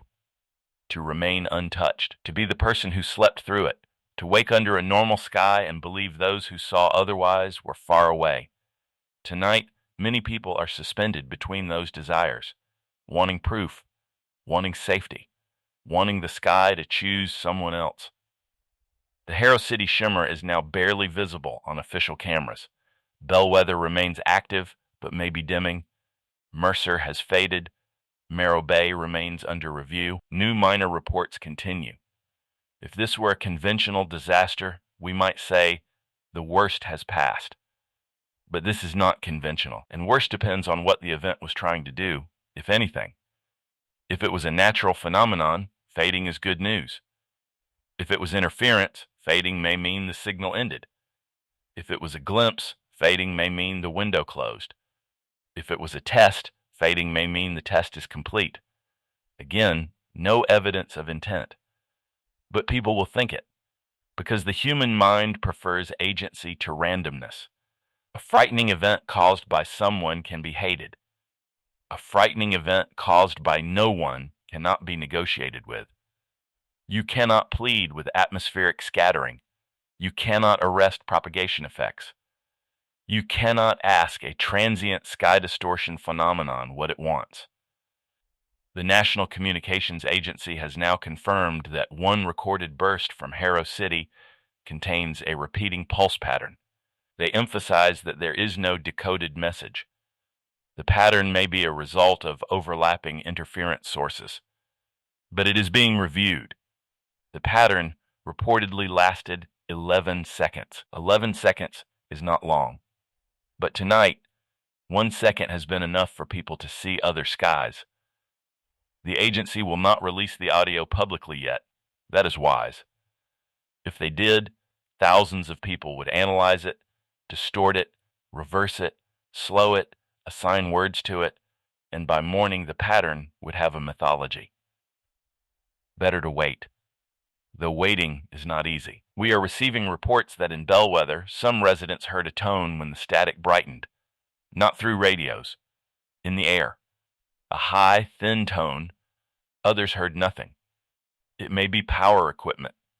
It may be crowd noise. It may be suggestion. But one city worker recorded audio on a phone. The recording does contain a tone. Whether it is related is unknown. A tone in the air beneath a static sky. Again, if you wrote that in a novel, an editor might ask you to be more subtle. Reality has no editor. We are now getting an update from Bellwether. The western static band has begun to narrow. Stars are visible along its upper edge. The water treatment district remains operational. No injuries reported. Some minor traffic issues. That suggests another fade.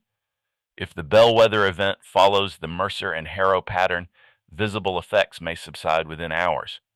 The question becomes whether new zones will appear. We are watching reports from the southern districts and international observatories. As of now, no nationwide emergency alert has been issued. That is important. Some fake alerts are circulating online. Ignore them. Follow official local sources. If an actual emergency alert is issued, it will come through normal channels. Do not trust screenshots. Do not trust forwarded audio. Do not trust a stranger saying their cousin in the government knows. Tonight has enough uncertainty without borrowing someone else's. A listener named Kara writes, I'm a teacher. Tomorrow, if school opens, my students are going to ask what happened. I don't want to lie, but I don't want to scare them. What should I say? Tell them the truth at the right size. Something unusual happened in the sky. Scientists are studying it. Adults are working together. It is okay to feel scared. Do not stare at flickering lights. If you hear rumors, ask a trusted adult. That may be enough. Children do not need certainty as much as they need steadiness. Adults often confuse the two. We have no certainty tonight. We can still be steady. The static over Bellwether continues to fade. Harrow is nearly normal. Mercer normal. The event may be entering a lull. We will not call it over. Not yet. The Federal Science Council says data collection will continue through the night. Aircraft will maintain advisories until further notice. Schools will decide early in the morning. Health officials repeat that anyone with persistent symptoms should seek medical advice, but ordinary anxiety and short-lived discomfort are expected after unusual visual exposure. Expected. That word matters too. You are not weak if tonight shook you. You are not foolish if your body reacted before your beliefs did. The sky is one of the first things any of us learned. Before language, before maps, before names, we learned above. Tonight, above changed. Of course the body noticed. A new report has come in from the original Mercer County field, where the first crowd gathered. A portable camera left running by a local resident captured the moment the static finally disappeared. According to the timestamp, the patch dimmed, narrowed, and then collapsed into a thin vertical line before vanishing.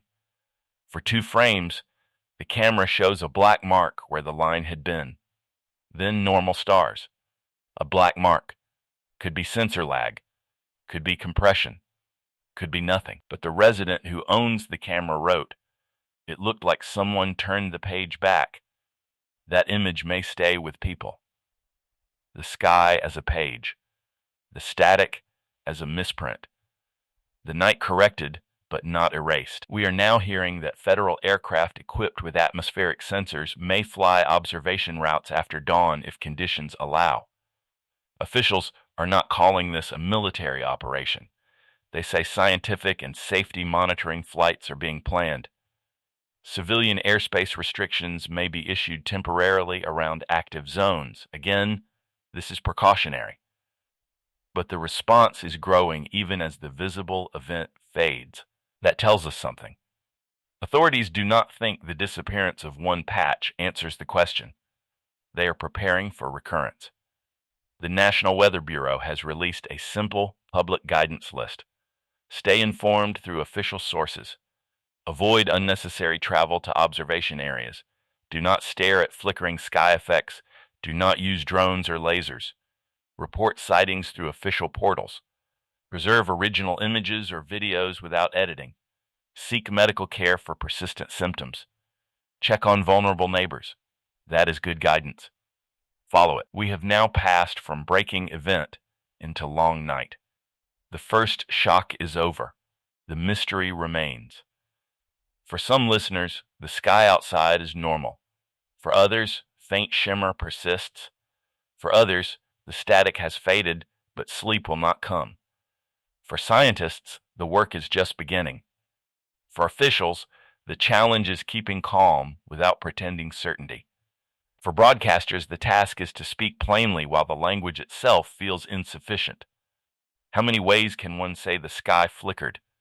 How many official terms can be built around the fact that people saw something where nothing should be? Transient sky distortion phenomenon, luminous atmospheric irregularity, visual anomaly, radiance inconsistency, background star degradation, broadband noise, perceived imagery. Each phrase is a box. None quite closes.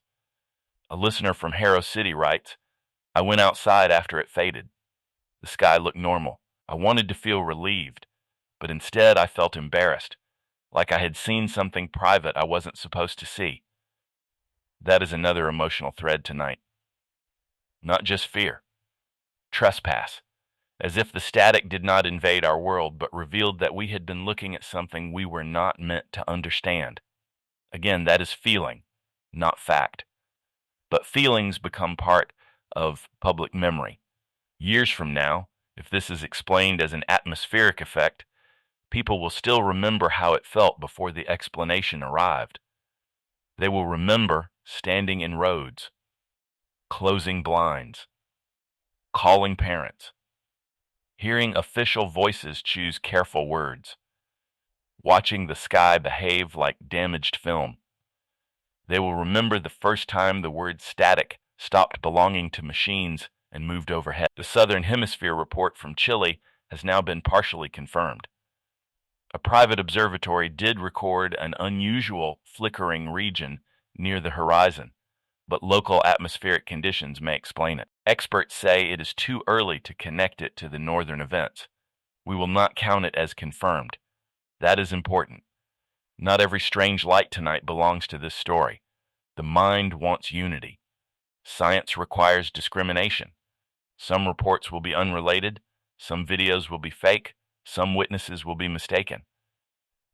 Some instruments will fail for ordinary reasons, and after all that is removed, something may remain. The remaining thing is what matters. We do not know its size yet. The static over Bellwether is now faint. Officials there say roads are clearing, no major damage, no service interruptions. The water treatment facility remains normal. Across all confirmed affected regions tonight, there is still no report of direct structural damage, fire, radiation, toxic exposure, or severe injury caused by the phenomenon itself. That is good news. It should be said clearly. Whatever happened tonight, the immediate physical impact appears limited. The psychological impact will be harder to measure. Tomorrow's headlines will likely argue over language. Did the sky turn to static? Did people witness an atmospheric anomaly? Was it a signal? Was it mass hysteria? Was it a government test? Was it a natural event misread through digital age fear?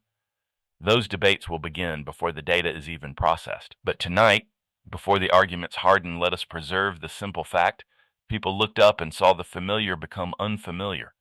That alone is enough to mark a night.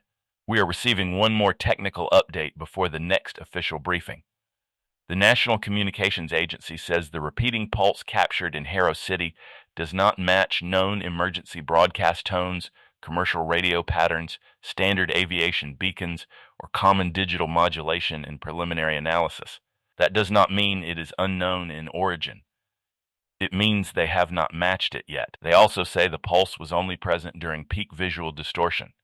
That link, if confirmed, matters. Light and signal together, sky and sound together. The word static becomes less metaphor. We are not going to play the pulse. Not tonight. Not until authorities release it or experts can explain it. That may frustrate some listeners. But mystery does not give us license to be careless. A sound can become a symbol quickly, and symbols can do harm. We have reached the hours when many listeners will be deciding whether to sleep. If you are in an affected area and the visible phenomenon has faded, officials say there is no need to remain awake for safety, unless local guidance changes. Keep alerts enabled if you normally do. Secure your home as usual. Rest if you can. If you cannot, you are not alone. This broadcast will continue. That is what radio has always promised in dark hours. Not answers, necessarily. Presence. A voice in the room saying, yes, the night is strange. Yes, others are awake. Yes, we are still here. The next Weather Bureau briefing is expected before dawn. We will carry the key points when it happens. Until then, we will continue monitoring. The sky over Harrow City appears normal on official cameras now. A faint shimmer may remain, but it is difficult to distinguish from sensor noise. Mercer normal. Bellwether fading. Marrow Bay unconfirmed. No new major urban zones at this moment. For the first time in several hours, the map is not getting worse. That is not the same as better, but it is something. A listener named James writes, I'm sitting with my daughter by the window. The static is gone. She asked if the sky is fixed. I said, for now. I wish I hadn't added that, for now. Those two words may be the honest ones. The sky is fixed, for now. Flights are safe, for now. The roads are clearing, for now. The signal is quiet, for now. Officials have no answer, for now. The phrase can frighten, it can also steady, because most of life is for now. We only notice during nights like this. We are now nearing dawn in the earliest affected areas. The horizon over Mercer County is beginning to pale. Residents there are sending images of ordinary morning light. No visible static, no unusual cloud formations. Birds are active, traffic quiet, deputies reopening rural roads. Morning is doing what morning does, making things look less haunted. but instruments continue to analyze the dark. And some questions survive sunrise. Why did stars disappear inside the affected zones? Why did radio interference peak with visual brightening? Why did some cameras record brief images inconsistent with their surroundings? Why did a planetarium display an unknown star field? Why did a satellite briefly lose star tracking? Why did so many witnesses, separated by distance, use the same word before media gave it to them? Static. That word will now belong to this event, whether officials like it or not. The sky static event, that may be what people call it. Not TSDP. Not luminous atmospheric irregularity. The night the sky turned to static. A new update from the Federal Science Council says early analysis does not support a mass hallucination explanation. That is notable. Officials rarely address that directly. They say simultaneous instrument readings, pilot reports, and independent visual records confirm an external phenomenon. An external phenomenon. So if someone tomorrow tells you everyone imagined it, that is not accurate. People may have misinterpreted parts of what they saw. Some claims may be false. But something external happened. The question is what? And now, as if timed for the edge of morning, there is one more development. The Harrow City Planetarium has completed a second comparison of the unknown star field that appeared on its dome. It does not match Earth's sky, it does not match stored programs, it does not match common simulated test patterns. But one researcher noticed something unusual. The star field contains a dark gap near its center, a roughly rectangular absence where stars should statistically appear. The gap is not random. It resembles, in shape, the static band that appeared over Harrow City. In other words, while people in Harrow looked up and saw static blocking the stars, the planetarium briefly showed an unknown sky with a missing patch shaped like Harrow's static. That may be coincidence. It may be artifact. It may be the kind of pattern the brain invents after a long night. But the data has been preserved, and federal investigators have requested it. I will not tell you what that means. I do not know.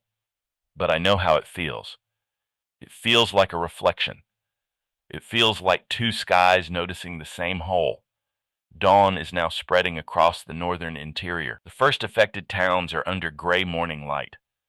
The visible static is gone there. People are stepping outside cautiously. Some are taking pictures of empty sky as if proving absence. Others are going to work. Schools are delayed in Mercer and North Pass. Harrow City schools will decide shortly. Flights continue under advisories. The world is resuming the shape of a normal day, but not quite fitting inside it. That is often how aftermath begins. Not with ruins, with misalignment. The coffee maker works. The road is open. The neighbor waves. The sky is blue. And yet something has been added to memory that cannot be removed. You know now that the sky can flicker. You know officials can say no confirmed threat and no confirmed explanation in the same breath. You know a child can ask if the clouds are loading. You know a pilot can be told not to trust the horizon. You know a planetarium can briefly display stars no one recognizes. You know static is not always empty. The National Weather Bureau's dawn briefing is beginning. They confirm that visible phenomena have subsided in most affected regions. Monitoring continues. No direct physical damage has been confirmed. Preliminary data indicates optical distortion, electromagnetic noise, and background star degradation occurred together in several locations. Cause unknown. Investigation ongoing. A reporter asks whether the event may recur. The director says, "We cannot rule out additional events." There it is. Not over. Not ongoing in the same way, but not ruled out. Residents are advised to continue reporting new sightings, avoid unsafe observation, and follow local guidance. Schools and airports will make case-by-case decisions. The federal panel will release a preliminary scientific summary within 48 hours if possible. If possible. Another careful phrase. The briefing ends with the same calm that began it, but dawn has changed the room. Officials look tired. Reporters sound less aggressive. The first terror has passed into work. For most people, that will be the story now. Work, school delays, traffic, speculation, videos, arguments, expert panels, maybe jokes because people joke when fear has nowhere else to go. But for those who saw it directly, I suspect the story will remain simpler. There was the sky before and the sky after. We are nearing the end of this initial broadcast period. We will continue to provide updates as confirmed information becomes available throughout the day. But before we hand over to regular programming, I want to return to where we began. An ordinary evening, mild temperatures, clear skies, people driving home, dogs being walked, children at windows. A sky so familiar it had become invisible. Then, for a few hours, the familiar failed. Not completely, not everywhere, but enough. Enough to remind us that much of what we call normal is not understood in the way we imagine. It is trusted. It is repeated. It is inherited. The sky is blue because it was blue yesterday. The stars are there because they were there last night. The horizon is honest because it has always been honest before. And then one night, above a field in Mercer County, the blue-black dark between the stars began to crawl with gray light. People looked up. The sky looked back like a broken signal. By morning, it had faded. The roads reopened. The aircraft kept flying. The instruments kept recording. The officials kept choosing words. But across several cities and small towns, curtains remained closed long after sunrise, not because the static was still there, because now people knew where it had been. This is Jon Vale. You're listening to Fictional Radio. We will stay with this story as long as there is verified information to report. For now, officials say the sky is clear. For now, the stars have returned. For now, the signal has stopped. But at the Harrow City Planetarium, in a locked system no one touched, investigators are reviewing 12 seconds of an unfamiliar sky. And in that sky, where stars should be, there is a dark rectangular gap. The same shape witnesses saw above the city, the same shape pilots avoided, the same shape that swallowed the stars. So yes, the sky is blue again this morning. But after tonight, we can no longer say with certainty that blue means empty. Good night.